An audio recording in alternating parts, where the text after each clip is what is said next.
Good afternoon. BPSC 67th PT और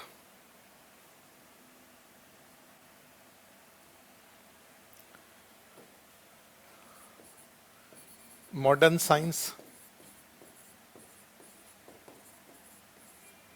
आधुनिक विज्ञान, विज्ञान या साइंस एंड टेक्नोलॉजी,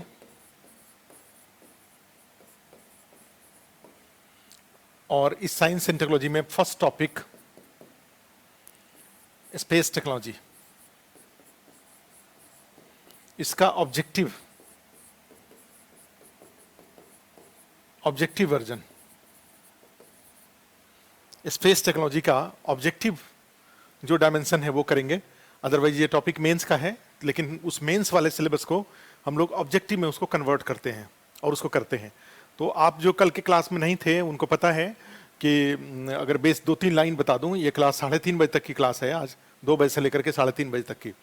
तो आपकी जानकारी के लिए मैं बता दूं कि बीपीएससी 67th में टोटल 8 सेक्शन होते हैं, और उस 8 सेक्शन में एक इम्पॉर्टेंट सेक्शन होता है बीपीएससी में साइंस का। और साइंस वाले में आप जानते हैं कि फिजिक्स, केमिस्ट्री, बायोलॉजी, ये 3 सेक्शन होता है। उसी फिजिक्स, केमिस्ट्री, बायोलॉजी का जो मॉडर्न पार्ट है, जो आधुनिक भाग है, वो विज्ञान प्रौद्योगिकी में शामिल है, और उसी को आज हम लोग क्लास में कर रहे हैं। अदरवाइज अन्य जो 7 सेक्शंस हैं आप उसको जानते हैं, history, economy, polity, geography, Bihar special, current affairs, math, reasoning और साइंस का ही जो टेक्नोलॉजिकल पार्ट है साइंस टेक्नोलॉजी। तो ये टोटल 8 टॉपिक हमने बताया। इसी 8 टॉपिक से 150 क्वेश्चंस आते हैं, और उस 150 में जनरली ऐसा था कि 97 कट ऑफ 96-97 कट ऑफ गया था लगातार 3 बार, ठीक है, बीपीएससी में। लेकिन इस बार 96 वाले में लास्ट जो पीटी का एग्जाम हुआ उसमें अचानक से कट ऑफ काफ़ी जंप किया। हमने कारण भी बताया था कल, 2 कारण उसके बताए थे। एक तो कंपटीशन थोड़ा बढ़ा है, और दूसरा कुछ लोगों ने कहा कि पेपर इजी था। तीसरा एक और कारण था कि भाई कुछ जगहों पे पेपर आउट हो गया था।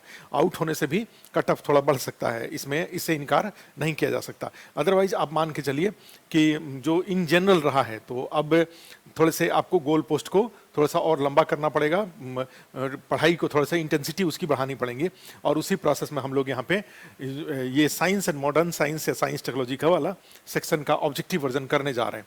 तो बीपीएससी 67th में वही 8 सेक्शन है। 8 सेक्शन का तैयारी कोचिंग अस्थाई इसके पॉइंट ऑफ व्यू से जा रहे हैं। तो आपको पता है, आपको यहाँ से प्रिंटेड नोट्स मिला हुआ है। प्रिंटेड नोट्स जो भी हो रहा है सबका क्लास नोट्स आप तैयार कर रहे हैं,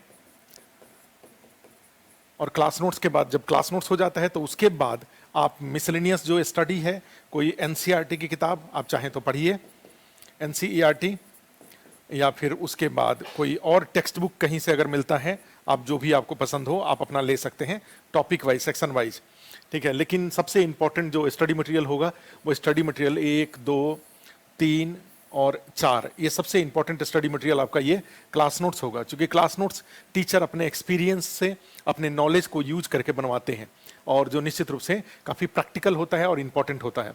उसके बाद अगर जाना चाहें तो आप इस प्रिंटेड नोट्स पे जाएंगे, सेकंड प्रायोरिटी प्रिंटेड नोट्स को होगा, क्योंकि वो भी एग्जाम को ध्यान में रख के तैयार कराया जाता है, कोचिंग के द्वारा तैयार कराया जाता है। और उसके बाद इन दोनों के साथ साथ आप चाहें तो एनसीईआरटी, जब भी आपको टाइम मिले आप एनसीईआरटी एक बार देख लीजिए। तो एनसीईआरटी काफ़ी प्रैक्टिकली लिखा गया रहता है, डायग्राम के साथ, कंटेंट स्टोरी फॉर्म में लिखा गया रहता है। तो उससे भी आपकी अपनी समझ विकसित होगी, और उस समझ के आधार पर ये क्लास नोट्स और प्रिंटेड नोट्स को याद करने में आपको मदद मिलेंगी। और उसके बाद एक है, चौथा है टेक्स्ट बुक। जो भी, जैसे मान लीजिए कोई इकोनॉमी में जा रहा है तो कोई मोटी सी किताब, रमेश सर की किताब इंडियन इकोनॉमी की है, या मिश्रापुरी की किताब है, या फिर जाएंगे तो एस.एन. लाल जी की किताब है, या पॉलिटी में जाते हैं तो आपको लक्ष्मीकांत की है, डी बसु का है। तो कई सारे बुक्स हैं, तो आप चाहें तो उसको भी। लेकिन बीपीएससी पीटी के लिए इतना दूर तक जाने की जरूरत नहीं है। इतने को ही अगर, ये 3 सेक्शन को ही अगर ठीक से अगर आप कवर कर लेते हैं तो आपका पीटी हो जाता है, ठीक है। इसमें ये है, और प्लस इसके अलावा जाएंगे तो एक रोल होता है मैगजीन का, एक मैगजीन हो गया, और एक हो गया न्यूज़पेपर। न्यूज़पेपर में सारी नई बातें छपती हैं, उसमें कोई आपको उसको ही फॉलो करते रहेंगे तो करंट अफेयर्स आपका काफ़ी अच्छा होता रहेगा। करंट अफेयर्स डेली का न्यूज़पेपर, थोड़े से बीपीएससी के एग्जाम को में जो क्वेश्चन पूछे जाते हैं उसको ध्यान में रख के अगर आप पढ़ेंगे न्यूज़पेपर को तो उससे आपका हो जाएगा। माने काफ़ी कुछ क्वेश्चन एग्जाम हॉल में जब आपको मिलते हुए प्रैक्टिकली, अदरवाइज नहीं भी अगर आप न्यूज़पेपर को केवल सोर्स ऑफ इंटरटेनमेंट के रूप में अपने पसंद की चीज़ों को पढ़ने के लिए भी अगर पढ़ते हैं तो लास्ट में आपके पास मैगजीन आता है और मैगजीन में जो भी नई नई घटना, जो भी घटनाएं घटी रहती हैं उसी का समरी होता है। तो आप उसको भी, पटना में जाएंगे तो कई सारे लोग छोटे छोटे किताबें निकालते हैं, 10-10 रुपए वाली किताबें निकालते हैं करंट अफेयर्स के लिए, और उससे में भी दावा करते हैं कि भाई मेरा 20 क्वेश्चन करंट अफेयर्स का पूछा गया तो उसमें से 17 मेरा आ गया, 15 आ गया। तो ऐसे जो मैगजीन वगैरह आते हैं उसको भी चाहें तो आप रेफर कर सकते हैं, वो एग्जाम के टाइम पे आता है। अदरवाइज आएंगे तो प्रतियोगिता दर्पण है हिंदी में इंग्लिश में, तो आप उसको रेफर कर सकते हैं। ठीक है। और दूसरा न्यूज़पेपर अपनी ज़रूरत के हिंदू, अगर इंग्लिश मीडियम वाले हैं तो हिंदू न्यूज़पेपर, हिंदी में हैं तो दैनिक जागरण को आप, दैनिक जागरण, दैनिक भास्कर, ये सब न्यूज़पेपर अच्छे होते हैं। राष्ट्रीय संस्करण नेशनल इशूज होता है उसको टेलीग्राम पे, यूट्यूब चैनल, कई टेलीग्राम पे या व्हाट्सएप पे कई बार ये सारे न्यूज़पेपर आ जाते हैं। अदरवाइज आप चाहें तो अगर पटना में रहते हैं, बिहार के किसी भाग में रहते हैं, अदरवाइज दिल्ली में नहीं रहते हैं, नेशनल इशूज तक हार्ड कॉपी तक पहुंच आपकी नहीं है, तो फिर आप उसको, उनका ई पेपर आता है वहाँ पे आप एक बार में सब्सक्राइब कर लीजिए पूरे साल भर के लिए, वो आपकी ज़रूरतों को पूरा कर देंगे। ठीक है। तो इस तरीके से जाएंगे तो आप न्यूज़पेपर, नेशनल इशूज और बाकी लोकल जो आपके यहाँ हैं, जहाँ पे आप रहते हैं वहाँ जो न्यूज़पेपर आता है उस न्यूज़पेपर को फॉलो करिए। हाँ, बहुत ज़्यादा लोकलाइज न्यूज़ देखने की ज़रूरत नहीं है। ये जो किसी भैंस ने किसी गधे को मार दिया, किसी गधे ने किसी महिला को मार दिया, इस तरीके से किसी बच्चे को मार दिया, ये माने इस तरह की बिल्कुल लोकलाइज न्यूज़ में टाइम वेस्ट करने की ज़रूरत नहीं होती है। आप नेशनल इशूज, चूँकि पीटी के जो न्यूज़पेपर पढ़ने के दौरान आपका एक मेंस का भी कंसेप्ट बनते जाता है, तो इसलिए न्यूज़पेपर को और बाकी सिंसियरली क्लास को फॉलो करिए। क्लास चल रहा है, साइंस टेक्नोलॉजी खत्म करेंगे, इसके बाद हम लोग ज्योग्राफी शुरू होगा। पहले साइंस टेक्नोलॉजी के बाद हम बिहार बजट और बिहार बजट को करा देंगे, और भी कुछ इंपॉर्टेंट इकोनॉमिक इशूज हैं वो सब करा देंगे बिहार इकोनॉमी के नाम पर के रूप में। फिर उसके बाद बिहार ज्योग्राफी, फिर इंडियन और वर्ल्ड ज्योग्राफी के क्लास आपके चलेंगे, और उसके बाद फिर पॉलिटी का क्लास स्टार्ट होगा। फिर हिस्ट्री के क्लास आपका, हिस्ट्री के क्लास एक राउंड और हिस्ट्री क्लास चलेगा। उस हिस्ट्री क्लास को एक बार फिर से आप शुरू से अंत तक जो करना चाहें कर सकते हैं। इस बीच में अगर ऑफलाइन जैसे ही खुलता है, दिल्ली सरकार के द्वारा ऑफलाइन की अनुमति दी जाती है, या इवन अगर नोएडा में भी अगर ऑफलाइन की, उत्तर प्रदेश सरकार द्वारा भी अगर ऑफलाइन की अनुमति दी जाती है और दिल्ली सरकार द्वारा ऑफलाइन खोलने में विलंब किया जाता है, तो हम लोग सैटरडे संडे को 2 दिन का 4-4, 5-5 घंटे का नोएडा में एक क्लासरूम लेकर के हम लोग ऑफलाइन क्लास करेंगे। ठीक है। आपको ज़्यादा दिन, मान लीजिए जो मुखर्जी नगर के आसपास रहते हैं वो अपनी मेट्रो यहाँ से है, मेट्रो से वहाँ पहुँच जाएंगे, 4 घंटे 5 घंटे सैटरडे को, 4 घंटे 5 घंटे संडे को, 10 घंटे के आसपास क्लास करेंगे। बाकी दिन 3-4 दिन जो होगा हम लोग ऑनलाइन पढ़ते रहेंगे। तो दिल्ली सरकार अगर ऑफलाइन की परमिशन देने में विलम्ब होता है तब की बात कर रहा हूँ, अगर ये परमिशन दे देते हैं ऑफलाइन का तब तो हम लोग मुखर्जी नगर में ही कर लेंगे। लेकिन चूंकि ऑफलाइन का एक अपना इंपॉर्टेंस है, तो उसके लिए हम लोग जैसे ही यूपी गवर्नमेंट द्वारा परमिशन दी जाएगी हम लोग नोएडा में सैटरडे संडे को कर लेंगे। हम लोग, मैं भी नोएडा में, पढ़ाने वाले टीचर भी नोएडा जाएंगे ऑफलाइन पढ़ाने के लिए, और आप भी जो आसपास के लोग रहते हैं मुखर्जी नगर के आसपास, वो मेट्रो से चले जाएंगे। 1 घंटा समय लगता है, 1 घंटा जाने 1 घंटा आने में, 5 घंटा वहाँ पे पढ़ाई पढ़ लेंगे, तो हमारा टाइम भी यूटिलाइज हो जाएगा। ठीक है। तो ये सब चीज़ भी हम लोग कर लेंगे।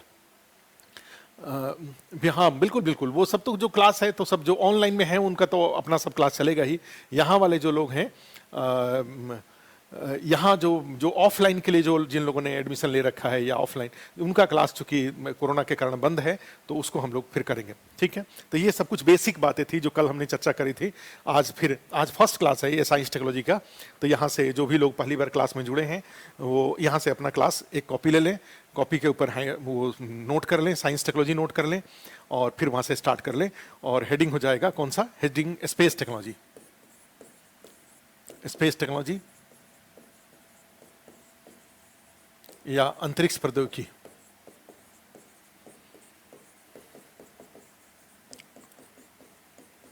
अंतरिक्ष प्रौद्योगिकी ये हेडिंग डाल लीजिए, और इसमें फिर स्पेस टेक्नोलॉजी,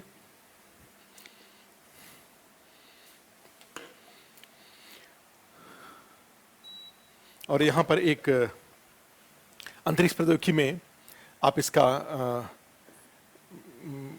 इसमें कई सारे फैक्ट हम लेंगे, इससे भी लेंगे, एक परिचय इसका इंट्रोडक्शन वाले में लिख दीजिए, परिचय में, इंट्रोडक्शन में, और उसमें लिख दीजिए भारत में अंतरिक्ष कार्यक्रम का जनक, father of Indian space programme is Vikram Sarabhai. Bharat में अंतरिक्ष कार्यक्रम का जनक कौन है? विक्रम साराभाई हैं।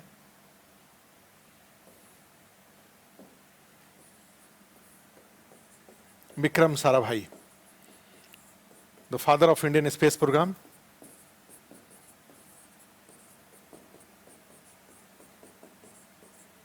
Indian space programme is Vikram Sarabhai.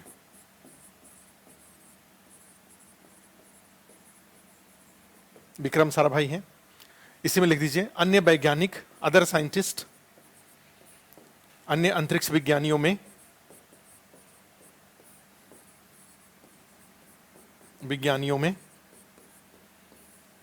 Other space scientists are, लिख लीजिए अन्य अंतरिक्ष विज्ञानियों में Satish Dhawan,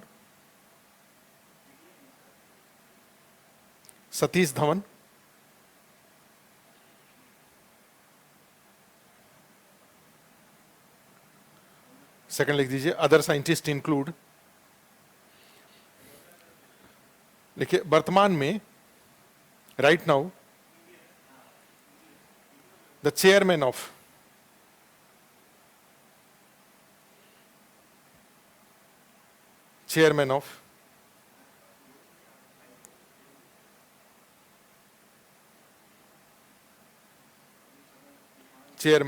ISRO, who is the most important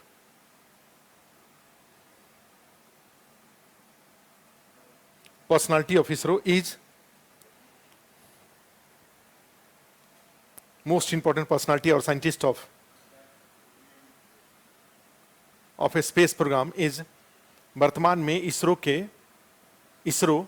note कर लीजिए, इसरो प्रमुख और प्रमुख विज्ञानी, इंपॉर्टेंट साइंटिस्ट, इसरो प्रमुख एंड प्रमुख विज्ञानी, इंपॉर्टेंट साइंटिस्ट इज डॉक्टर के सिवान, डॉक्टर के सिवन, इज डॉक्टर के सिवन, एच वाला बीच में नहीं है इनके साथ, के सिवन। वो था ना, आपने के सिवन को देखा है, इनका फोटो एक बार देख लीजिए आप। जब चंद्रयान 2 जब फेल हुआ था तो ये चर्चा में आए थे, चंद्रयान 2, के सिवन, ये है के सिवन।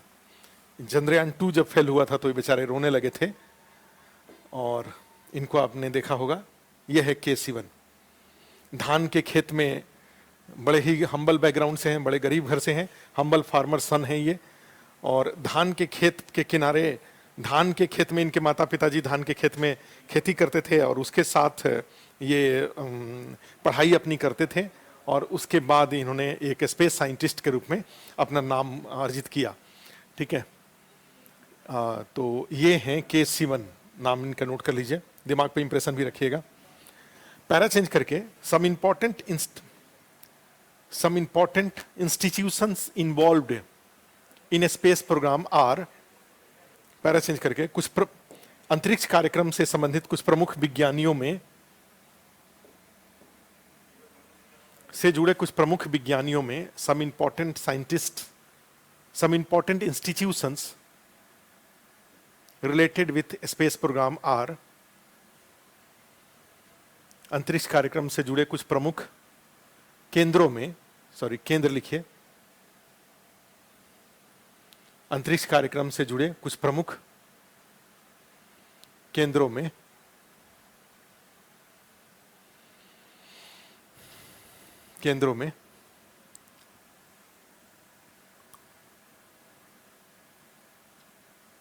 नोट कर लीजिए इसको। अब वो मैप मैं आपको दिखा रहा हूं, फिर इसको भी देख लो, अदरवाइज मैं आपको लिखवा दे रहा हूं, लेकिन आप मैप देखिए, अपने से भी अगर देखेंगे तो आपको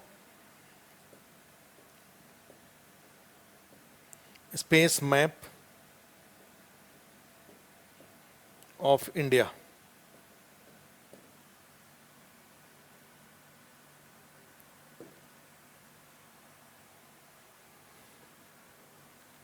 स्पेस प्रोग्राम।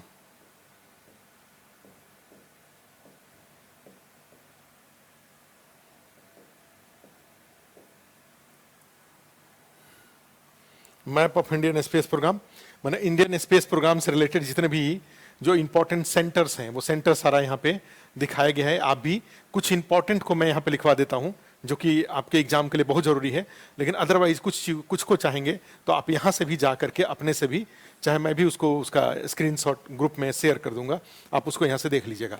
ठीक है, ये है चाहे इस वाले को इंडियन स्पेस प्रोग्राम का जो मैप है ये है, आप इसको नोट कर लीजिए, बना लीजिए। एक इंडिया का मैप भी ना हो तो बना लीजिए।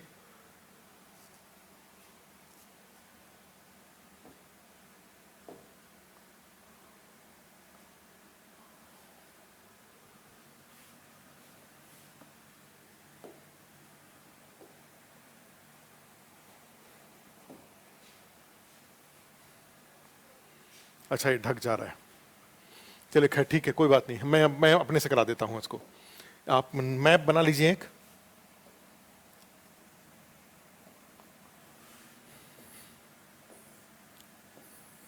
इस तरीके से, और यहां पे दिखा दीजिए। यहां पे बेंगलोर है, बेंगलोर, ठीक है, और बेंगलोर में दो है, एक इसरो है और दूसरा यहां पे एक ISAC है। ISAC, अभी इनके बारे में बताता हूं मैं एक एक करके, आप लेकिन पहले लिख लीजिए इसरो और उसके बाद ISAC। ISAC जो पीटी का व्हाट्सएप ग्रुप है उसमें फॉरवर्ड कर देंगे, जहां भी है जो भी व्हाट्सएप ग्रुप है पीटी का, अगर नहीं नाम जुड़ा हुआ है तो आप फोन करके उनको बोलिए कि व्हाट्सएप ग्रुप में नाम जोड़ दें। ठीक है, तो इसरो और ये बेंगलोर में हो गया, ये दो इंपॉर्टेंट सेंटर हैं। यहीं पे जाएंगे तो एक और सेंटर है यहां पे हैदराबाद में, हैदराबाद में, और हैदराबाद में है NRSC। नोट कर लीजिए, बस ऐसे ही लिख लीजिए केवल NRSC। यहां पर एक है त्रिवेंद्रम में, त्रिवेंद्रम, यहां पे है VSSC, यही नोट कर लीजिए, त्रिवेंद्रम में VSSC।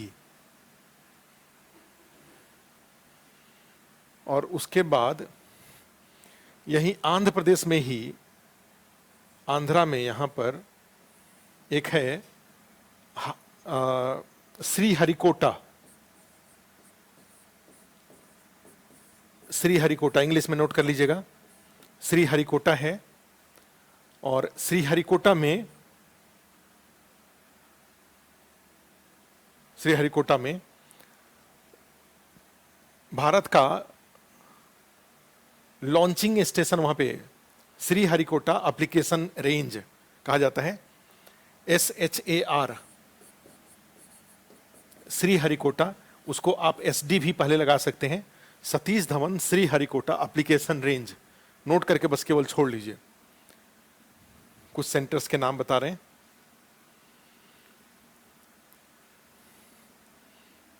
उसके बाद जाएंगे तो यहां पर एक जोधपुर है, यहां पे है western, western remote sensing centre WRSC, और यहीं पर आप जाएंगे तो अहमदाबाद है, बाद है, और अहमदाबाद में है SAC। नोट कर लीजिए, अभी इसको सबको फुल फॉर्म और कहाँ क्या होता है उसको बता देता हूं आपको। अहमदाबाद है, उसके बाद जाएंगे तो यहां पर देहरादून है। देहरादून में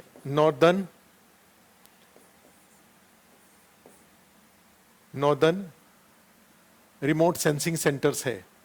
यहां का एन अलग है और यहां का एन अलग है, ध्यान रखिएगा, लिख दीजिए नॉर्दर्न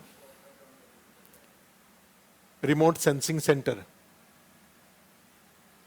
चाहे मन करे तो बीच में एक आर यहां भी जोड़ सकते हैं और एक आर यहां भी जोड़ सकते हैं, WRRSC जोड़ लीजिए तो ज्यादा आपको कंफ्यूजन नहीं होगा। और एक फिर यहां पर है, ये है वेस्ट बंगाल में खड़गपुर। खड़गपुर में है eastern regional remote sensing centre, एक है। और एक यहां पे शिलोंग में है,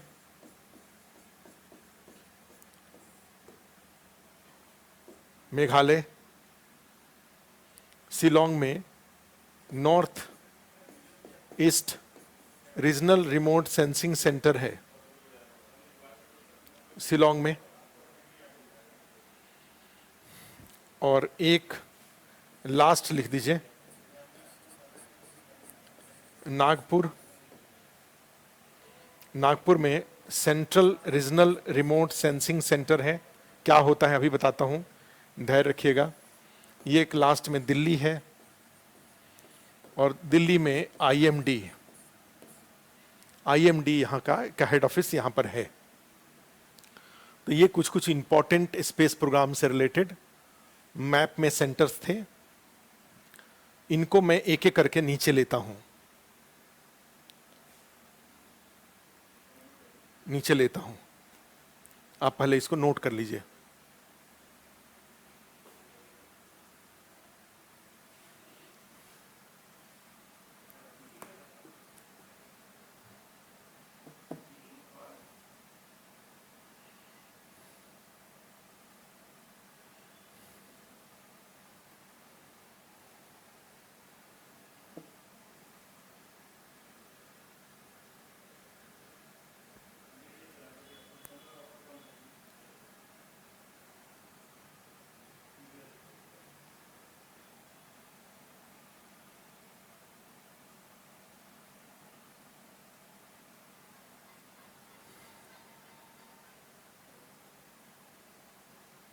ठीक है,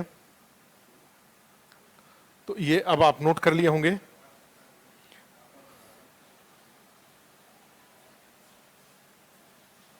जब नोट कर लिए हैं तो आगे करिए। अब इसको मैं हटाता हूं और इसमें सबसे पहले इस मैप को ही एक्सप्लेन करें। तो एक्सप्लेन करने में सबसे पहले इसरो, फुल फॉर्म लिख दीजिए Indian space research organisation. Indian space research organisation भारतीय अंतरिक्ष अनुसंधान संगठन।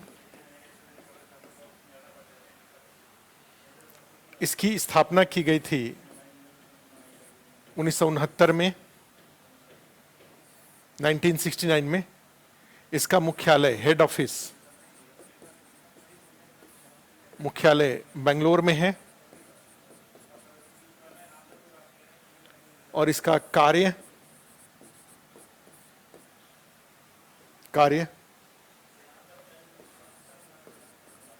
अंतरिक्ष अनुसंधान को बढ़ाना, टू प्रमोट स्पेस रिसर्च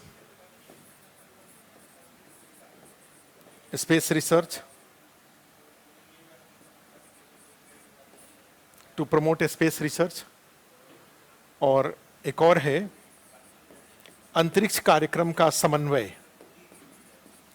जितने भी भारत के स्पेस प्रोग्राम होते हैं, PSLV, GSLV या सारा, वो अभी आगे आएगा, उस सारे का जो कोऑर्डिनेशन है, जो हेड कहा जाए एक तरह से लीडिंग ऑर्गेनाइजेशन है, वो इसरो है। अंतरिक्ष कार्यक्रम का समन्वय, coordination of space programme,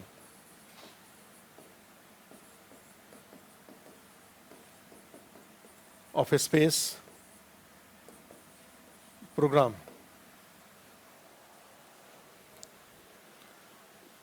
coordination of space programme,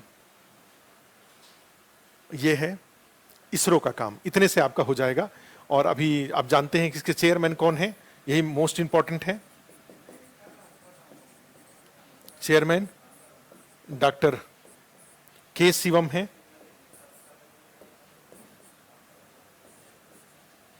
के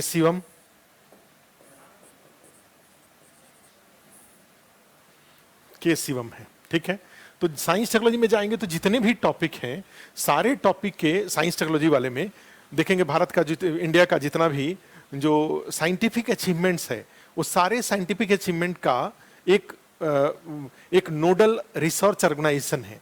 जैसे अंतरिक्ष कार्यक्रम है, स्पेस प्रोग्राम है, वर्ल्ड का जो चौथा पांचवा जो स्पेस प्रोग्राम इंडिया का है, जो अपने आप में बहुत बड़ी बात है, ठीक है। क्योंकि जब स्पेस प्रोग्राम इंडिया स्टार्ट कर रहा था, तो इंडिया इसको ये तब स्टार्ट हुआ था, सोचो भारत में जैसे आफ्टर इंडिपेंडेंस नेहरू के कई सारे साथ में काम करने वाले लोग थे, उसमें नेहरू के साथ जो साइंस टेक्नोलॉजी के मैटर पे जो काम करने वाले थे, वो डॉक्टर होमी जहांगीर भाभा थे, ठीक है। माने नेहरू जी के जो सब साथ में काम करने वाले, जो एक तरह से नेहरू जी का एक तरह से कहा जाए कि उनका दाहिना हाथ रिगार्डिंग वो science and technology, was doctor Homi Jahangir Bhabha. और 1948 में उन्हीं के चेयरमैनशिप में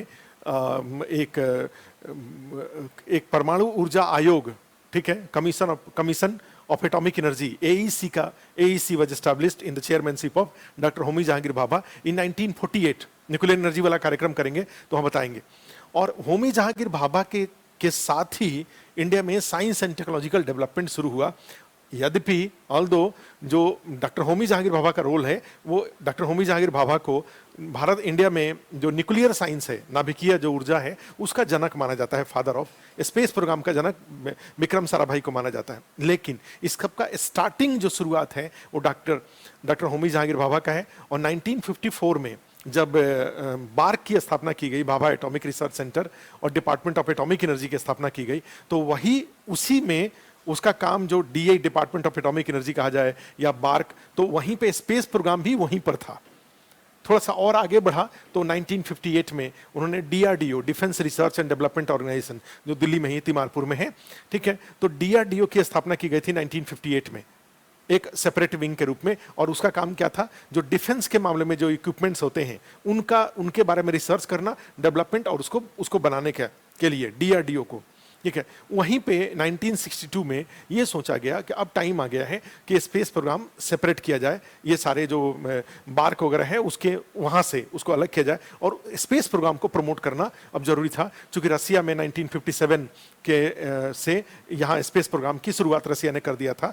और अब जैसी तरह से नए नए टेक्नोलॉजिकल इंप्रूवमेंट हो रहे थे, तो रेडियो जो ट्रांसमिशन था, जो FM अगर आप सुनते हैं पहले, तो अब तो FM आ गया, अदरवाइज जाएंगे तो शॉर्ट वेव, मीडियम वेव, माने फ्रीक्वेंसी वगैरह यूज होते थे, कम फ्रीक्वेंसी वाले सब सिग्नल्स वगैरह यूज होते थे। तो उसमें क्या होता था, अधिक फ्रीक्वेंसी को यूज करने की जरूरत पड़ती थी। तो रेडियो जैसे BBC का होता था, सिलोन रेडियो होता था, हम लोगों ने बचपन में रेडियो को ही सुना है। और आप भी जानते हैं कि जो गूगल के सुंदर पिचाई हैं, उन्होंने अपने उसमें कहा भी कि जब उनके घर में एक ब्लैक एंड वाइट TV आया था तो कितनी बड़ी बात थी। अदरवाइज रेडियो से ही सारे लोग, radio he most important source of. तो रेडियो प्रसारण जो है वो आयनोस्फीयर लेयर है, ठीक है। आप जानते हैं क्षोभ मंडल, समताप मंडल और आयन मंडल, ट्रोपोस्फेयर, स्ट्रेटोस्फेयर और आयनोस्फीयर। तो ये नीचे से सिग्नल जाएगा और वो आयन मंडल जो आयनोस्फीयर लेयर है, वहां से रिटर्न होकर के रेडियो कार्यक्रम चल जाएगा। लेकिन यहां से अगर आप मल्टीमीडिया, जो टेलीविजन में आप जानते हैं कि माने सैकड़ों कलर्स होता है एक पिक्चर को ट्रांसमिट करने में, साउंड भी है, तो सारे red colour, blue colour, green colour, अब सोचो एक पिक्चर को दिखा रहे हैं तो उसमें कितने कलर्स होते हैं, कितने कलर्स का कॉम्बिनेशन है वो पिक्चर, तो वो सारे अलग अलग फ्रीक्वेंसीज हैं, वो सारे सिग्नल्स को ऊपर की तरफ भेजना, साउंड वेव को ऊपर की तरफ भेजना और आयनोस्फीयर लेयर से नीचे ले आना और फिर उसको अर्थ के लेवल पर ऑक्सीलेटर को यूज करके और उसको फिर से एक तरह से उस वीडियो फॉर्म को उसको कन्वर्ट करना और डिजिटल फॉर्म में या एनालॉग फॉर्म में उसको कन्वर्ट करना और टेलीविजन में उसको पिक्चर को देखना, was this part of the माने space section of this transmission is the most difficult and most expensive part of, ये संभव नहीं था। तो ऐसी स्थिति में क्या करेंगे, अब यहां पर एक सैटेलाइट लॉन्च कर देंगे और वो जो सिग्नल लेगा और नीचे की तरफ फोकस्ड भेज देगा और हम बताएंगे आगे आपको, तो उसमें क्या हो जाएगा, सिग्नल काफी स्ट्रांग आएंगे और आज जो आपको टेलीविजन रिवॉल्यूशन देखने को मिलता है 24x7 हजार चैनल के आसपास इंडिया में है, ये सारा it is all these revolution, television revolution are outcome of this space programme which was started in India, ठीक है, इन 1969 मेनली। तो 1962 में ये डिसाइड किया गया कि भाई अलग से एक कमिटी बना दी जाए, ठीक है, और वो कमिटी रिकमेंड करे स्पेस प्रोग्राम के बारे में और उसके अकॉर्डिंग स्टेप लिया जाए। तो उसी कमिटी के जो इसमें जो स्पेस प्रोग्राम कमिटी एस्टेब्लिश की गई थी 1962 में, अभी मैं बता रहा हूँ, ठीक है, डेट वाइज जब करेंगे तो उसमें बता देंगे, इसके बाद हम डेट वाइज जो स्पेस प्रोग्राम का डेवलपमेंट है उसको करा देंगे। तो वहाँ पर 1969 में फिर इसरो और फिर 1972 में डिपार्टमेंट ऑफ स्पेस और फिर मोस्ट इंपॉर्टेंट अचीवमेंट हुआ इंडिया का और वो था 19 अप्रैल 1975 को when Aryabhata artificial satellite was successfully launched by India. तो वो डेट मोस्ट इंपॉर्टेंट माना जाता है। तो 19 अप्रैल 1975 आपके पीसीएस में उस पर क्वेश्चन भी उस डेट पे पूछा जा सकता है, वो आपको याद रहना चाहिए। और उसके बाद तो फिर इंडिया ने स्पेस प्रोग्राम के बारे में कभी पीछे मुड़ के नहीं देखा और वहीं पे कहा जाता है कि जो ये स्पेस प्रोग्राम है, तो जब ये लॉन्च किया गया, स्पेस प्रोग्राम कैपिटल इंटेंसिव होता है, माने पूंजी प्रधान होता है, बहुत पैसे लगते हैं। एक बार जीएसएलवी से कोई अगर सैटेलाइट को भेजा जाता है तो अराउंड 500 करोड़ का प्रोजेक्ट होता है वो, और वो मिनट में डिस्ट्रॉय हो सकता है। सोचो 500 करोड़ किसी स्टेट को दे दी जाए तो उसका पूरा प्राइमरी जो स्कूल है उसका ढांचा बदल जाएगा। 1-1 करोड़, 500 स्कूल को 1-1 करोड़ दिया जाएगा, तब जाके सोच के देखो कितने सारे 500 स्कूल्स का जो बिल्डिंग है 1-1 करोड़ रुपए से सोचिए क्या हो जाएगा, कितना अच्छा बिल्डिंग हो जाएगा। 20-20, 25-25 लाख रुपया अगर स्कूल को दे दिया जाए तो स्कूल बिल्डिंग, प्राइमरी स्कूल, सरकारी जो प्राइमरी स्कूल होता है वो सब ठीक हो जाएगा। तो इतने सारे इतना ह्यूज कैपिटल इंटेंसिव होता है, एक बार 500 करोड़ से ज्यादा पैसा इन्वेस्ट होता है और वो लेके जाता है और पता चला कि लॉन्च के दौरान ही डिस्ट्रॉय हो गया। और डिस्ट्रॉय हो गया, सोचिए कितना पैसा 1 मिनट के अंदर में स्वाहा हो, बिल्कुल जीरो हो गया। तो ऐसी स्थिति में when India has decided to start their space indigenous space programme, America वगैरह जैसे देश थे वो भारत को पागलपन मानते थे, बिल्कुल पागलपन है। जो देश अपनी जनसंख्या के लिए रोटी की व्यवस्था नहीं कर पा रहा है, अनाज हमारे यहाँ से, गेहूं हमारे यहाँ जा रहा है तो उसको खा रहा है, और ये चले हैं स्पेस प्रोग्राम चलाने। लेकिन जवाहरलाल नेहरू की सबसे बड़ी विशेषता थी, मॉडर्न आदमी थे, काफी हाई उनकी सोच, बड़ी एडवांस सोच थी, और एडवांस सोच का परिणाम ये था कि आज इंडिया अगर ग्लोबल लेवल पर कोई पहचान रखता है तो वो साइंस एंड टेक्नोलॉजी में रखता है।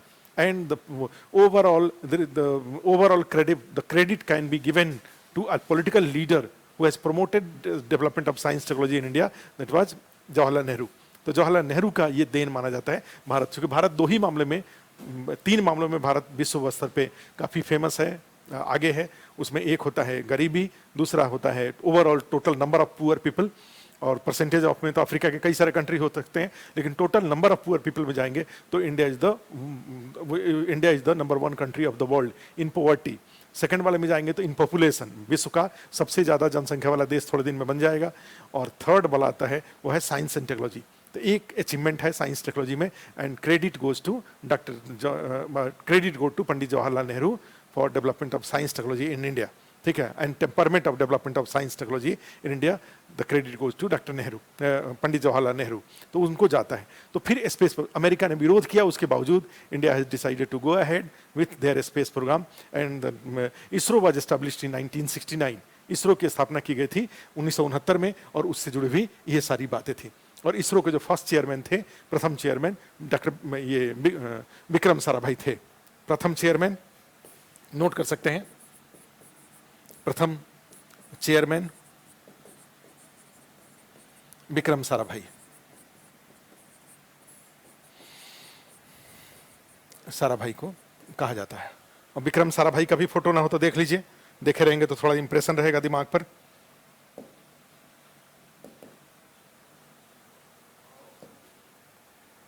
विक्रम,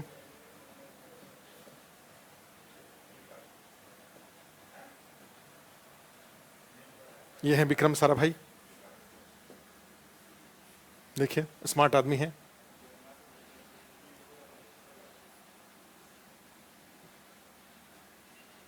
विक्रम साराभाई ये, और ये अदर जो अन्य जो लोग थे वो सारे के सारे थे।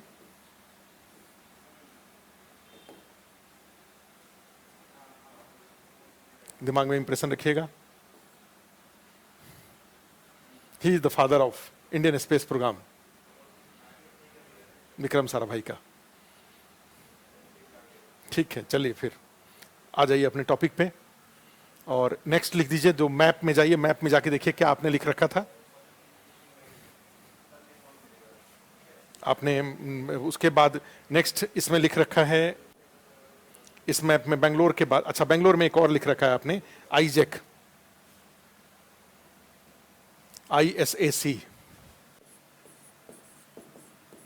और इसमें लिख दीजिए इसरो स्पेस एप्लीकेशन सेंटर, अंतरिक्ष उपयोग केंद्र। और इसकी इंपॉर्टेंट बातें ही लिख रहे हैं, बहुत ज्यादा इसको भरने की कोशिश नहीं करेंगे, फैक्ट से दिक्कत होगा आपको। याद करना, याद करके और याद करके रखना, बहुत 8 सेक्शन है, बहुत सारे फैक्ट हैं। तो इसका ये भी बेंगलोर में है, स्थापना जानने की जरूरत नहीं है इसका, वैसे सर्च करेंगे तो 1 मिनट में मिल जाएगा कब स्थापना की गई। और इसका काम है उपग्रहों का निर्माण, मैन्युफैक्चरिंग ऑफ सैटेलाइट्स, उपग्रहों का निर्माण, मैन्युफैक्चरिंग ऑफ सैटेलाइट्स, ये इसका काम है आईजैक का। कौन से और उपग्रह क्या होते हैं? ऐसे उपग्रह होता है, ऐसे सैटेलाइट्स होते हैं।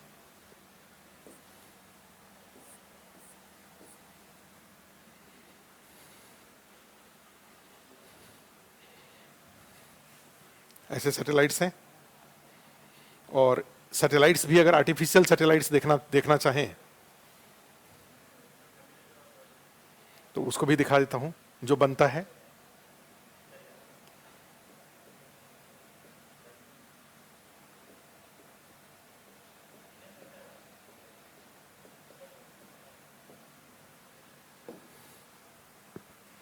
ये भी आप देख लीजिए, ये सैटेलाइट है,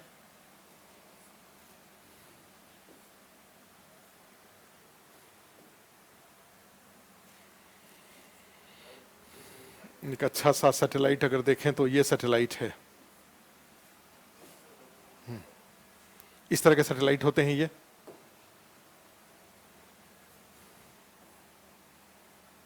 ऐसे सैटेलाइट होते हैं, इन्हीं को इस पे, ये PSLV है, इसके ऊपर रख के इसको भेजा जाता है, जो स्पेस में जाकर के अपना काम करते हैं। ये बताते हैं कैसे कैसे। ये है सैटेलाइट, आप देख लीजिए, ये एक सैटेलाइट देख सकते हैं, बता रहे हैं आगे। ठीक है, तो आगे लिख लीजिए, उस सैक का आपने देखा,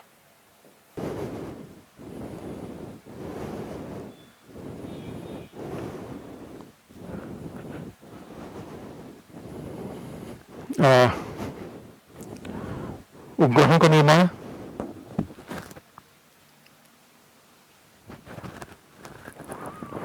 ये लिख दीजिए आईजैक का। और उसके बाद फिर इसके बाद नेक्स्ट तो हमने सैटेलाइट फॉर्मेशन, अच्छा दूसरा एक लिखा था सैक अहमदाबाद का,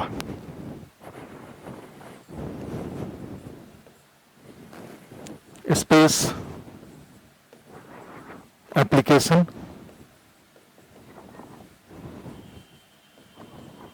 सेंटर,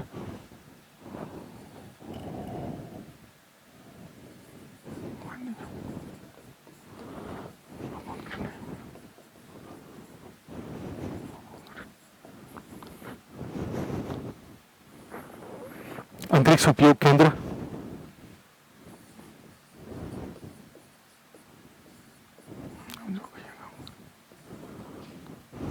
अहमदाबाद, और इसका काम है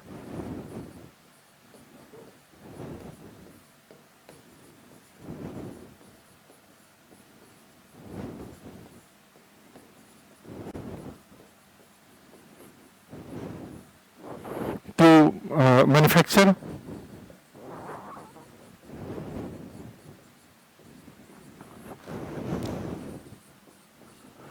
spare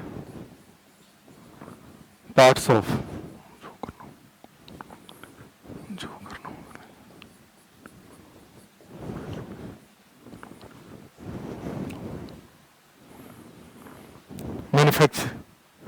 manufacture spare parts of satellites.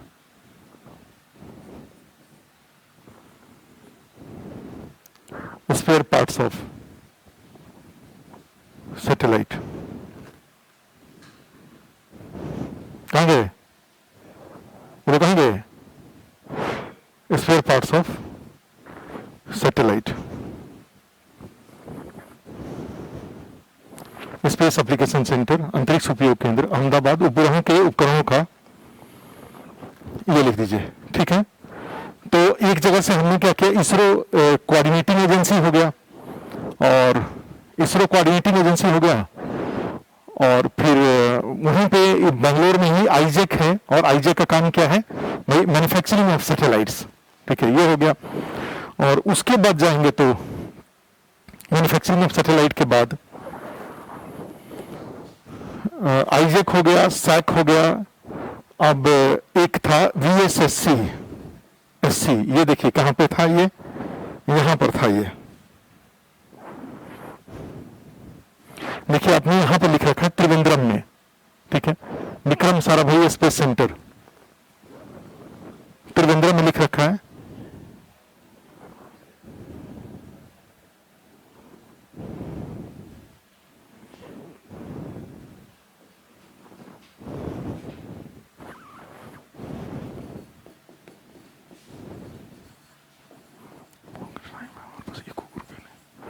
Vikram Sarabhai space centre,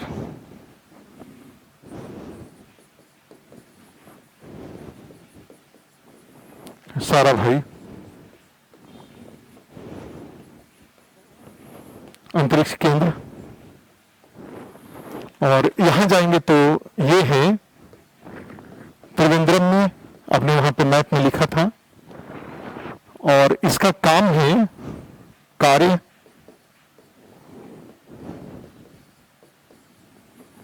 प्रक्षेपण यानों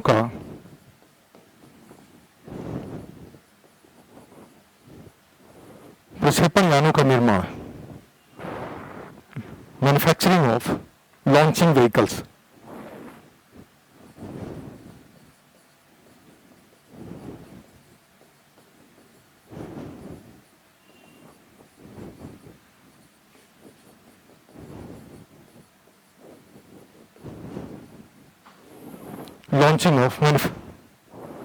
manufacturing of launching vehicles.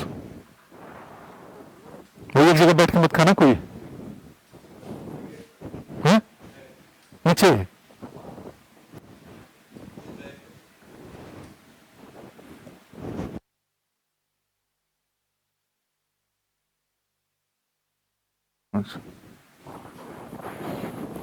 Manufacturing of launching vehicles.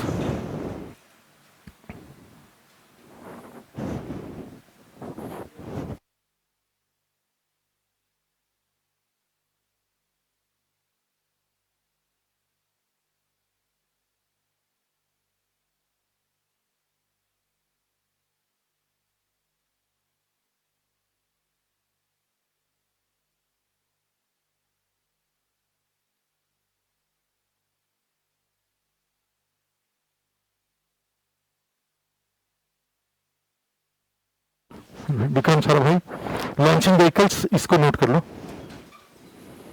और उसके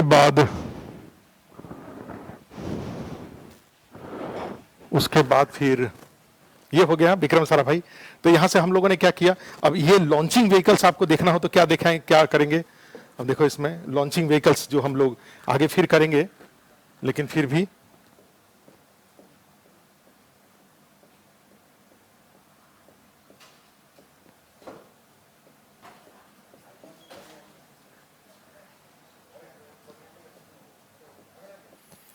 हेलो हेलो हेलो, ठीक है।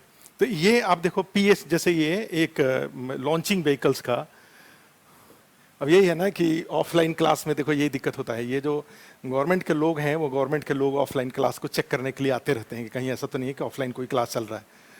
तो कई लोग बोलते हैं ना ऑफलाइन का, तो हमने कि जैसे पहले शुरू में ही कहा कि जैसे ही ऑफलाइन नोएडा में ऑफलाइन की परमिशन मिलेगा, हम लोग नोएडा में क्लास की व्यवस्था कर लेंगे। हम दिल्ली का इंतजार नहीं करेंगे, क्योंकि दिल्ली में ऑफलाइन क्लास चलेगा तो कोई ना कोई बताते रहता है, कोई ना कुछ कुछ करते रहता है, दिक्कत थोड़ी होती है। अभी जो आप बात कर रहे थे तो दो वो थे कुछ लोग, खैर। तो इसमें जाएंगे तो ये देखो, तो लॉन्चिंग व्हीकल्स का तो हमने क्या कहा कि भाई विक्रम साराभाई, ये जो सेंटर्स थे, ये जो सेंटर्स थे यहाँ पे मैप जो दिखा रहा था आपको,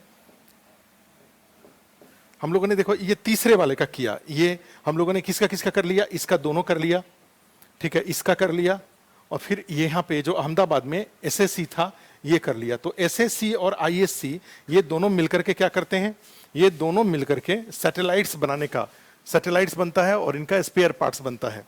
और विक्रम साराभाई स्पेस सेंटर में त्रिवेंद्रम में यहाँ पे लॉन्चिंग व्हीकल्स बनते हैं, जिसके ऊपर सैटेलाइट्स को रख करके लॉन्च किया जाता है, ठीक है। और उसके बाद फिर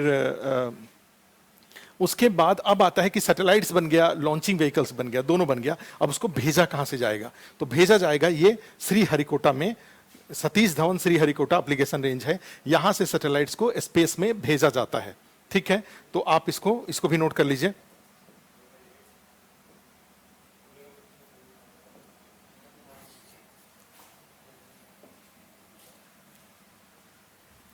हाँ, इसको भी नोट कर लीजिए।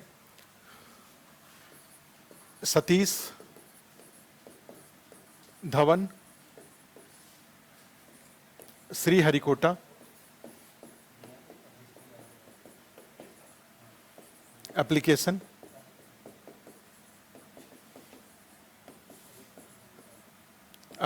Range, Sriharikota application range, SDSHAR, Satish Dhawan Sriharikota application range. और यहां से ये आंध्र प्रदेश में है,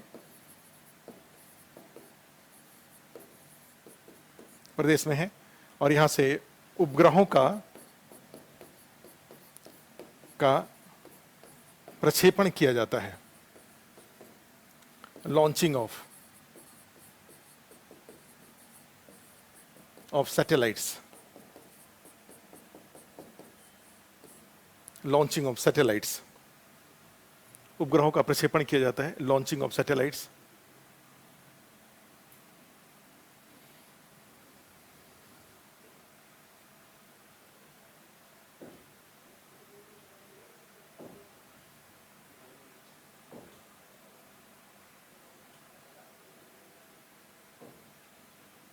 लॉन्चिंग ऑफ सैटेलाइट्स,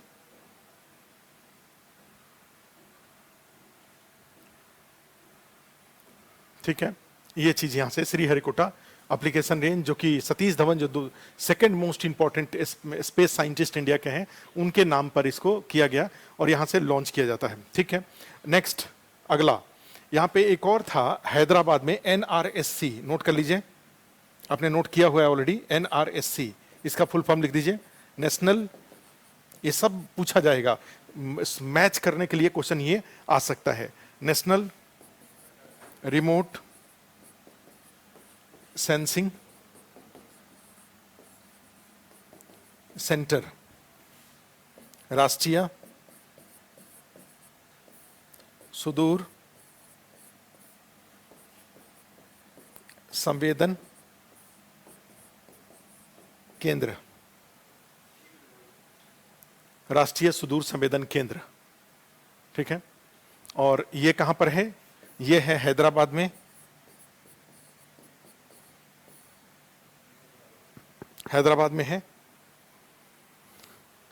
और यहां से प्रक्षेपित, अच्छा यहां पे एक लाइन लिख दीजिए, हैदराबाद में है नेशनल रिमोट सेंसिंग सेंटर, और यहां पे सुदूर संवेदी उपग्रहों के संवेदी उपग्रहों के चित्रों, आंकड़ों का विश्लेषण,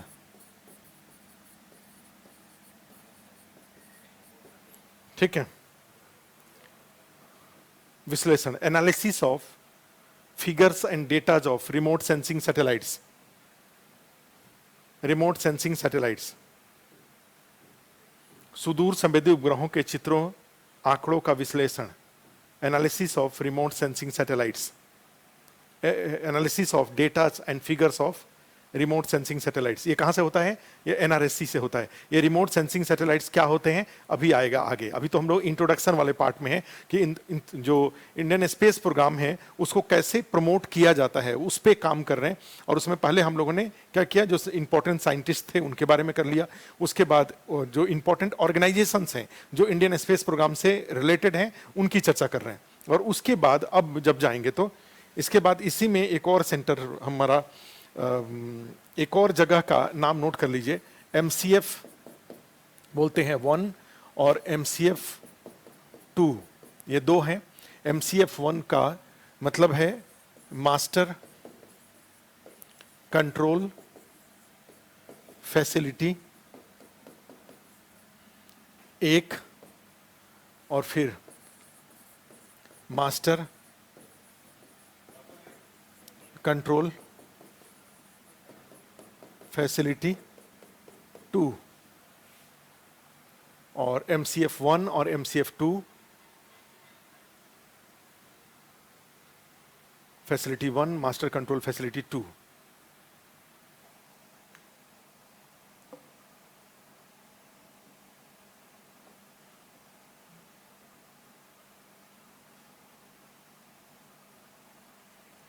master control facility 1, master control facility 2, और इनका काम है, यहां पे लिख दीजिए, ये MCF 1 है हासन, हासन कर्नाटका में, कर्नाटक में, हासन कर्नाटक में है ये। और हासन आप जानते हैं देश के जो पूर्व प्रधानमंत्री हैं HD देवगौड़ा जी, उनका चुनाव क्षेत्र है ये, हासन कर्नाटक में है ये, यहां पे है। और MCF 2 है, ये भोपाल में है, भोपाल में है ये MP। और इनका काम क्या है दोनों का? दोनों का कार्य है, कार्य प्रक्षेपित उपग्रहों पर, उपग्रहों का नियंत्रण, control of launched satellite, control of launched satellite, control of launched satellite, control of launched satellite, प्रक्षेपित उपग्रहों का नियंत्रण, कंट्रोल ऑफ लॉन्च सैटेलाइट। ठीक है, इसका क्या मीनिंग हुआ कि जो जैसे PSLV या GSLV जो लॉन्चिंग व्हीकल्स होता है उस पे सैटेलाइट्स को रख करके जब भेजा जाता है तो जो लॉन्चिंग व्हीकल्स हैं वो तो टूट के नीचे गिर जाते हैं, जो सैटेलाइट्स है वो अपनी ऑर्बिट में चला जाता है वो। ठीक है, तो जब ऑर्बिट में चला जाता है तो उसके बाद अर्थ पे जो स्टेशन है जहां से उस सैटेलाइट को कंट्रोल किया जाता है, ठीक है, तो उस कंट्रोल जब ये अर्थ स्टेशन से आखिर जो चंद्रयान 2 था, तो चंद्रयान 2 के साथ लास्ट में क्या हुआ था, लास्ट जो कुछ मिनट थे उस समय जो मास्टर कंट्रोल फैसिलिटी जो हासन में है या भोपाल में है वहां से उसका लिंक कट गया। तो जब भी किसी सैटेलाइट का लिंक कट जाएगा this satellite will be considered as lost. अब उस पर आप दोबारा नियंत्रण नहीं होगा, वो खत्म हो गया उसकी कहानी, वो पैसा जो भी था सैटेलाइट का काम, अब उसका कोई बेनिफिट आपको। तो वही जो सैटेलाइट लॉन्च होता है उस लॉन्च सैटेलाइट के ऊपर ठीक है, आप ये मास्टर कंट्रोल फैसिलिटी से आप उसको सिग्नल भेज करके उसको कंट्रोल करते हैं, और ये कंट्रोल करना पॉसिबल है, कंट्रोल किया जाता है 10 साल 15 साल तक। जैसे ही उसका टाइम पीरियड खत्म होता है ये सिग्नल कट जाएगा, कहानी खत्म हो जाएंगी। ठीक है, तो ये चीज इसमें किया जाता है, तो ध्यान रखेंगे। एमसीएफ जो होता है वो, तो एक जगह सैटेलाइट बना, दूसरे जगह लॉन्चिंग व्हीकल्स बना, तीसरे जगह से उसको भेजा गया, और चौथे जगह से ये क्या हुआ, एमसीएफ इसको कंट्रोल किया जाता है सैटेलाइट को। और ये 10 साल तक सैटेलाइट जब अपने ऑर्बिट में घूमता रहेगा तब तक इन्हीं दोनों सेंटर से उसको कंट्रोल किया जाएगा, ध्यान रखिएगा। और उसके बाद एक और देखा था आपने, NRSC, national remote sensing centre Hyderabad. उसका काम क्या है भाई, जो रिमोट सेंसिंग सैटेलाइट्स होते हैं, सैटेलाइट्स भी कई तरह के होते हैं, तो जो रिमोट सेंसिंग सैटेलाइट्स होता है दूर से अर्थ को ऑब्जर्व करता है, अर्थ को देखता है। वैसे जो सैटेलाइट्स होते हैं जो अर्थ को ऑब्जर्व करते हैं, पिक्चर लेते हैं, डेटा गैदर करते हैं और नीचे भेजते हैं, तो उनको लेना, उनको एनालिसिस करना और फिर उनको एप्लीकेशन के लिए जारी करना, तो ये जो काम होता है वो रिमोट सेंसिंग सैटेलाइट्स का होता है। आगे हम करेंगे उसको, ठीक है। तो अब आगे देखिए, नेक्स्ट सेंटर एक और है, कुछ और सेंटर्स थे जो कहा जाए कि रीजनल सेंटर्स थे। आपने देखा था कि एक northern regional remote sensing centre था, फुल फॉर्म लिख दीजिए, northern regional remote sensing centre, उत्तरी क्षेत्रीय सुदूर संवेदन केंद्र, उत्तरी सुदूर संवेदन केंद्र। और ये आपने देखा था कि ये कहां था, जोधपुर, नहीं, उत्तरी तो जोधपुर में नहीं था, उत्तरी तो देहरादून में था, नोट कर लीजिए, देहरादून में था ये। तो एनआरएससी जो हैदराबाद में है वो तो सेंट्रल एजेंसी है, जो रीजनल सेंटर्स हैं, ठीक है, वो अलग अलग देश में 5 हैं टोटल। कौन कौन से, उत्तर दक्षिण पूर्व पश्चिम, और एक सेंट्रल नागपुर में है, और एक फिर नॉर्थ ईस्ट, 6 हैं टोटल, ठीक है। तो देहरादून में है ये, और ये इसका काम भी क्या है, सुदूर संवेदी उपग्रहों के संवेदी जो उपग्रह हैं, उपग्रह चित्र, आंकड़ा विश्लेषण, और यही काम बाकी सबका भी है। नॉर्दर्न के बाद western regional remote sensing centre है, पश्चिमी है ये, और पश्चिमी वाले का सेंटर हो जाता है, आपने देखा था, लिखा था जोधपुर में है। उसी तरह से आपका साउदर्न भी था रिमोट सेंसिंग सेंटर, ये भी बेंगलोर में है। और उसके बाद इसी में ईस्टर्न था सेंसिंग सेंटर, पूर्वी, और ये आपने देखा था खड़गपुर में था।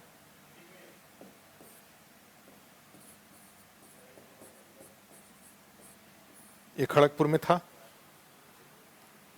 और बाकी आपने देखा। तो ये सारे ऐसे एजेंसीज थे, ऐसे सेंटर्स हैं जिनको मिलाकर, जिनके द्वारा मिलकर के जो, ठीक है, इनको मिलाकर के ये अंतरिक्ष कार्यक्रम को चलाया जाता है, ठीक है, स्पेस प्रोग्राम को आगे बढ़ाया जाता है, इनके सबके ये सारे ऑर्गेनाइजेशंस। तो नीचे एक लाइन लिख दीजिए, with coordination of all these institution,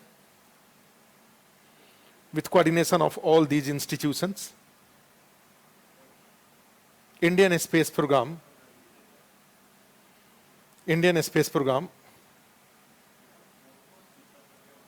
are in progress.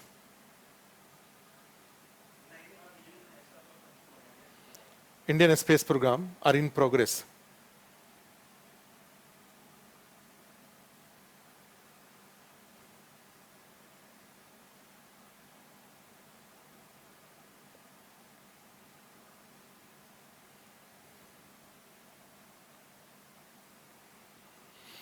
ठीक है, ये नोट कर लीजिए। तो ये था, ये सारे के सारे। अब आगे लिखिए, ये सारे ऑर्गेनाइजेशन को इन, अच्छा एक और, अच्छा सॉरी सॉरी, एक और रह गया था, उसको भी नोट कर लीजिए। वो था IMD, इंडियन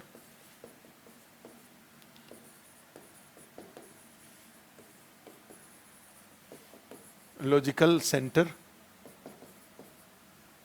भारतीय मौसम पूर्वानुमान केंद्र, भारतीय मौसम पूर्वानुमान केंद्र, और ये दिल्ली में है, और इसका कार्य रोल क्या है, मौसम पूर्वानुमान, weather forecasting. Its role is weather forecasting. तो एक ही ये था। तो इतने सारे सेंटर्स हैं, कहीं लिख दीजिए इसको भी, और आगे लिख दीजिए, ठीक है। टू बताया था, to analyse data, figures and datas of datas received from remote sensing centres. Datas, अच्छा नॉर्दर्न सबका एक ही है, नॉर्दर्न हो, वेस्टर्न हो, ईस्टर्न हो, सेंट्रल हो, सबका एक ही काम है, to analyse datas received from, datas and figures received from remote sensing satellites. आगे आएगा वो, बताएंगे, अभी करेंगे। इसमें लिख दीजिए, लिखो, एक पैरा चेंज करके लिख दीजिए, इन संस्थाओं, अच्छा लिखा आपने, इन संस्थाओं की भागीदारी से भारतीय अंतरिक्ष कार्यक्रम को आगे बढ़ाया गया है। और नीचे हेडिंग लिख दीजिए, अंतरिक्ष कार्यक्रम की कुछ प्रमुख उपलब्धियां, भारतीय अंतरिक्ष कार्यक्रम की कुछ प्रमुख उपलब्धियां। हाँ, सेंट्रल हुआ, central national, central remote sensing centres. आईजेक में, आईसेक, ISSC में असेंबल होता है सारा। आगे लिखिए, आगे आगे में क्या लिखेंगे, भारतीय अंतरिक्ष कार्यक्रम की कुछ प्रमुख उपलब्धियां, some important achievements of Indian space programme, achievements of Indian space programme.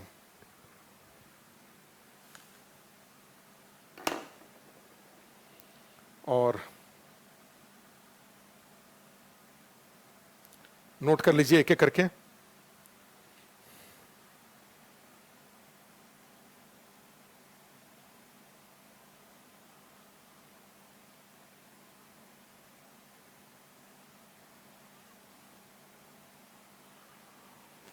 First लिख दीजिए,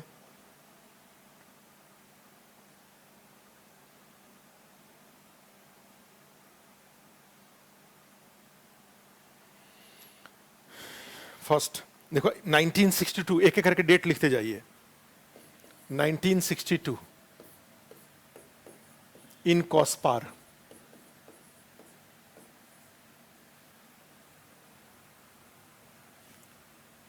इन कॉस्पार, और फुल फॉर्म ब्रैकेट में लिख दीजिए, Indian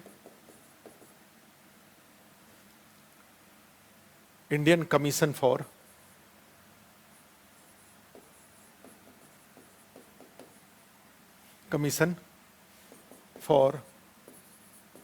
space research, in COSPAR. भारतीय अंतरिक्ष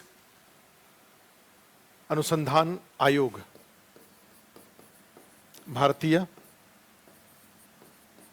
अंतरिक्ष अनुसंधान आयोग, अनुसंधान, in COSPAR, Indian commission for space research. और उसके बाद इसका काम क्या था, अंतरिक्ष कार्यक्रम के बारे में सुझाव,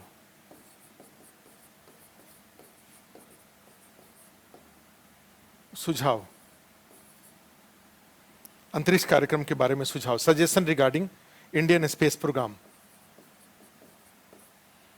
अंतरिक्ष कार्यक्रम के बारे में सुझाव, suggestion regarding Indian space programme. 1969 1969 लिखिए, इसरो की स्थापना, ISRO was established.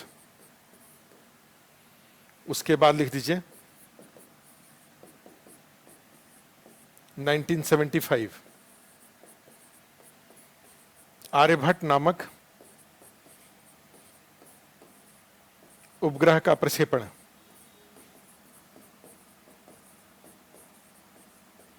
Launching of Aryabhata satellite, Aryabhata नामक उपग्रह का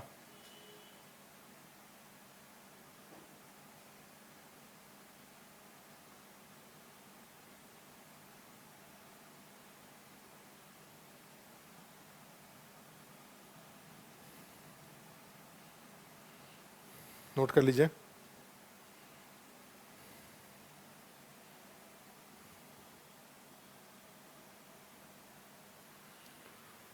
आर्यभट्ट 19 अप्रैल 1975 launching of a satellite called Aryabhata.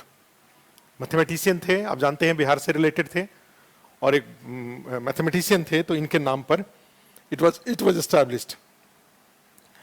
Next लिख दीजिए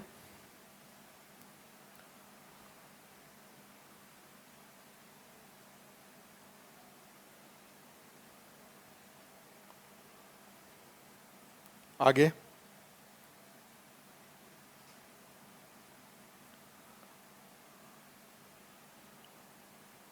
आगे 1982 फर्स्ट लिखिए 1982 इनसेट 1A प्रक्षेपण, लॉन्च ऑफ इनसेट 1A, और लिख सकते हैं असफल, फेल्ड या अनसक्सेसफुल। बस नोट करके रखिए, अभी आएगा सारा, अभी नोट करते जाइए कॉपी में, एक एक करके जब टॉपिक खत्म होगा सब कुछ आपको समझ में आया रहेगा। जितने कैरेक्टर यहां चर्चा में आ रहे हैं सब आगे डिस्कशन में आ जाएगा। INSAT 1A, INSAT Indian national satellite 1A was launched in 1982 and it was unsuccessful. क्या होता है इनसेट 1A, आगे आएगा। नेक्स्ट लिख दीजिए 1983 इनसेट 1B सफलतापूर्वक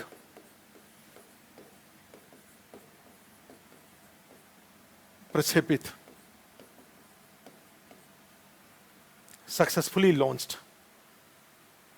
INSAT 1B successfully launched. 1988 IRS 1A एक अलग तरह का सैटेलाइट था, आएगा आगे। इंडियन रिमोट सेंसिंग सैटेलाइट है ये। दोनों अलग अलग तरह के सैटेलाइट हैं, दोनों के काम भी अलग अलग हैं, फीचर्स भी उनके अलग अलग हैं। इसका सफलतापूर्वक प्रक्षेपित, सक्सेसफुली लॉन्च्ड, पहला रिमोट सेंसिंग सैटेलाइट है ये। लिख सकते हैं प्रथम सुदूर संवेदी उपग्रह है, फर्स्ट रिमोट सेंसिंग सैटेलाइट है ये। नेक्स्ट लिख दीजिए 1992 PSLV D1 प्रक्षेपण। अच्छा, उपयोग, सॉरी प्रक्षेपण मत लिखिए, उपयोग, use. First PSLV D1 was used, नाम लिख के छोड़ दीजिए बस केवल। PSLV। दूसरा लिख दीजिए 1994। अच्छा, उपयोग, यह असफल रहा था। PSLV 1994 PSLV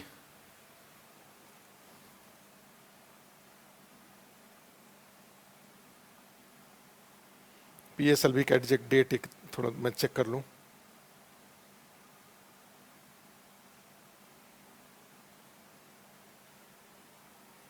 PSLV एक एक करके फिर आगे भी करना है हम लोगों को PSLV का।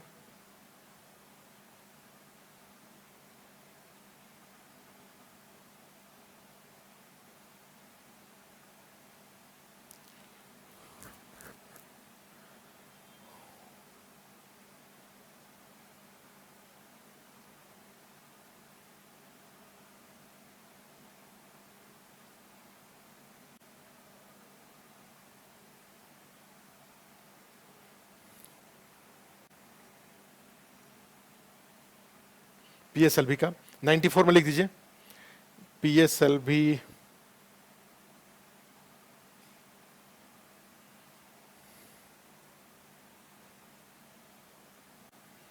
हमें लिस्ट चाहिए ना, notable mission launch failure launch history. PSLV D1 है 1993, सॉरी इसको 1993 कर लीजिए 1993।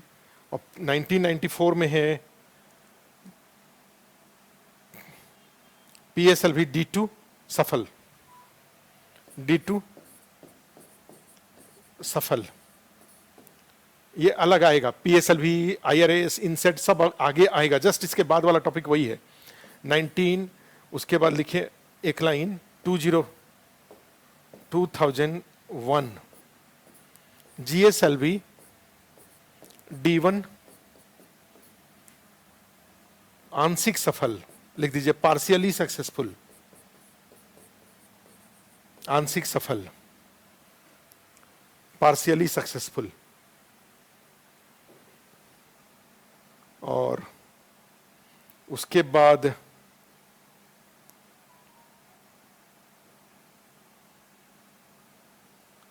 एक और डेट लिखिए मिशन मून, मिशन मून लिखिए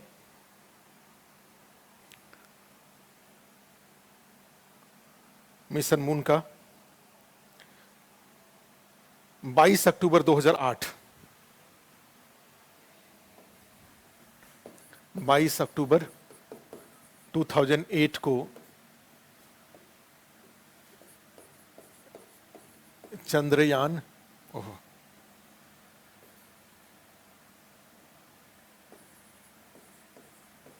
1 सफल प्रक्षेपण, सक्सेसफुली लॉन्च्ड 22 अक्टूबर 2008 को। And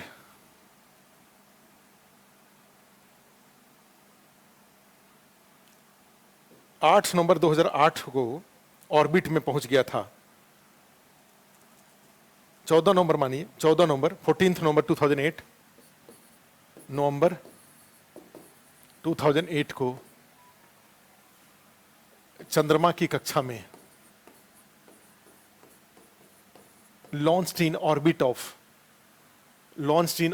moon, placed in orbit of moon, माने अर्थ, जैसे ये अर्थ है तो यहां से इसको निकाल करके इस ऑर्बिट में, ये जो मून है इस ऑर्बिट में इसको एस्टेब्लिश कर दिया गया था।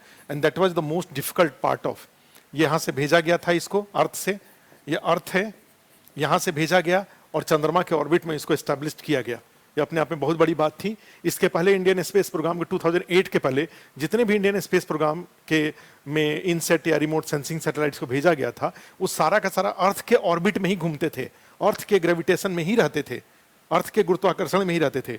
पहली बार चंद्रयान 1 था जो कि अर्थ के ग्रेविटी से, गुरुत्वाकर्षण से उसको बाहर निकाल करके मून के ग्रेविटी में उसको इंजर्ट किया गया था। ठीक है, ये था। नेक्स्ट लिख दीजिए अगला, एक और लास्ट एक इंपॉर्टेंट डेट 5 नवंबर शायद था, 5 नवंबर 2013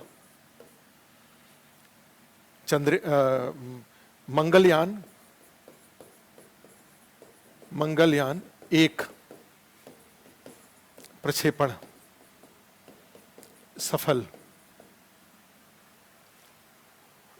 मार्स, मंगलयान ही लिखते हैं।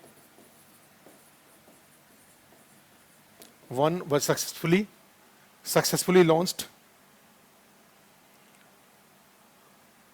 और इसको ये जो ऑर्बिट में गया था, ऑर्बिट में प्लेस्ड हुआ था, अभी तक काम कर रहा है वैसे वो। मार्स अभी तक 24 सितंबर 2014 को, 24 सितंबर 2014 को इसको मंगल की कक्षा में, यान 1 को मंगल की कक्षा में स्थापित किया गया। कक्षा में स्थापित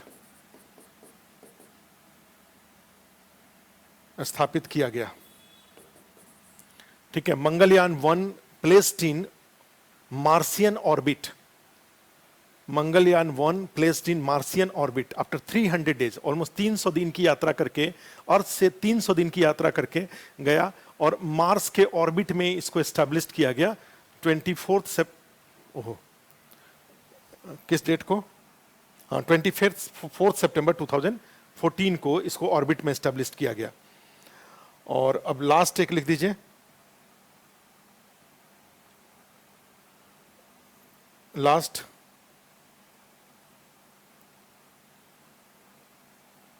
चंद्रयान 2 का लिख दीजिए। चंद्रयान 2 कब लॉन्च हुआ? लॉन्च 22 जुलाई 2019 को लॉन्च हुआ था। 22 जुलाई 2019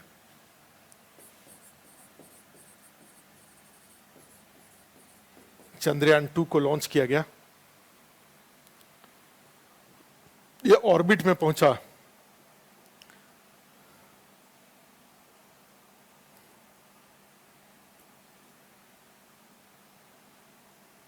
ये ऑर्बिट में नहीं ऑर्बिट में तो गया लेकिन चंद्रमा के पर लैंड नहीं कर पाया, और लैंड नहीं कर पाया इस कारण से इसको फेल मान लिया गया। It was considered as unsuccessful. 6 सितंबर 2019 को चंद्रमा के तल पर उतरना था, तल पर उतरना था, landing on surface of moon but failed. 6 सितंबर 2019 को चंद्रमा के तल पर उतरना था किंतु असफल हो गया, बट फेल्ड। तो ये था। अब इसके बाद फिर हम लोग कल वाली क्लास में हम लोग करेंगे। अब इसके बाद हमारी चूंकि इंग्लिश मीडियम की क्लास है, 3:30 से ही है, 3:30 लेट हो गया।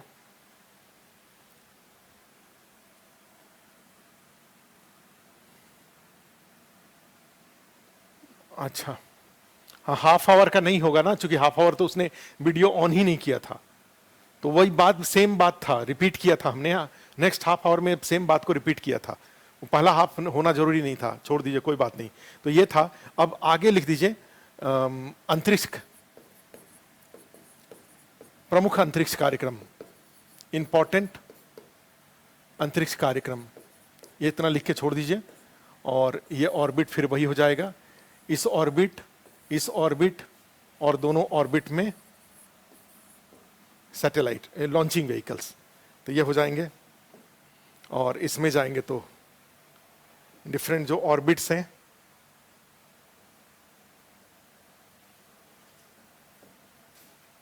ऑर्बिट्स टू लॉन्च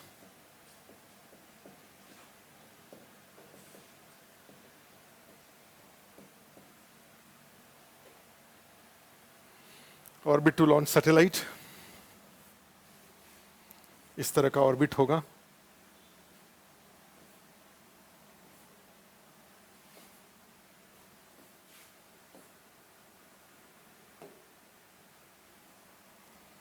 ये इस तरह का इक्वेटर के राउंड एक पोल टू पोल होता है।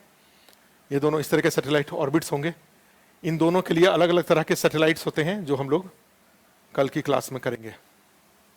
हाँ, ये वाला, ये देखिए,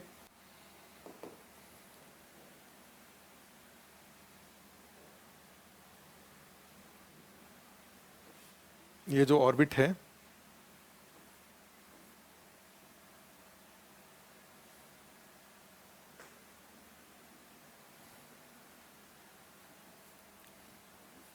हाँ, ये ऑर्बिट है, इस ऑर्बिट का फोटो खींच सकते हैं आप। ये जियो स्टेशनरी ऑर्बिट है, कल का ध्यान रखिएगा। और ये पोलर ऑर्बिट है। तो इस ऑर्बिट में अलग तरह के सैटेलाइट भेजे जाते हैं, इस ऑर्बिट में अलग तरह के सैटेलाइट भेजे जाते हैं। दोनों सैटेलाइट हम लोग करेंगे और दोनों ऑर्बिट में सैटेलाइट्स को लॉन्च करना होता है, ठीक है।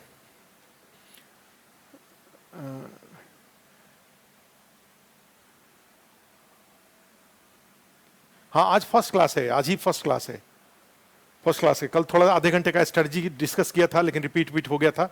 आज फर्स्ट क्लास है, और कल जो किया था वो सब आज दोबारा रिपीट किया था। तो चलिए ठीक है, थैंक यू आज के लिए।